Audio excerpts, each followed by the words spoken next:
I mean, my first reaction is I think it's going to be a huge challenge. Yeah, concerns mounting from San Diego retailers who sell on the internet. The Supreme Court paving the way for states to require sales tax collection for many online purchases. 10 News reporter John Horn joins us in studio. And John, this looks like it's going to be a hard transition for local retailers. Lots of questions coming from the small retailers who also do business on the internet. Now, this is something brick and mortar stores have been seeking for decades. They say it levels the playing field. But the local retailers who would have to collect the tax are bracing for a complicated, long transition.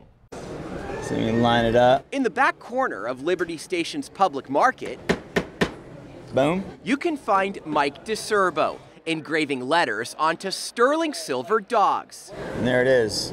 Bella has been blessed. He sells them for about $35 plus tax at the market or on his website. Online, we're open 24/7. Where many pay no tax at all. DeCerbo says about 15% of his sales come on the internet.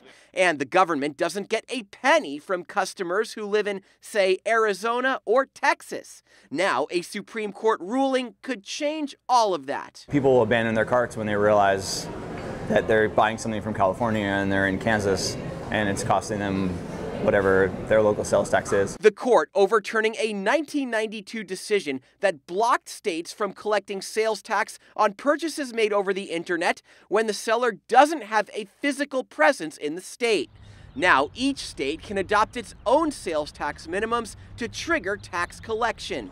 It's creating a lot of questions. It's really tricky, and we are a small business. We don't have that technology to figure out where the person is coming from to charge them the correct tax. DeCerbo already collects sales tax in 3 states. He says filing those returns is a burden in and of itself. It's a huge undertaking, and I'm skeptical that it's going to happen. Now, some online retailers like Amazon already collect sales tax on their direct online purchases.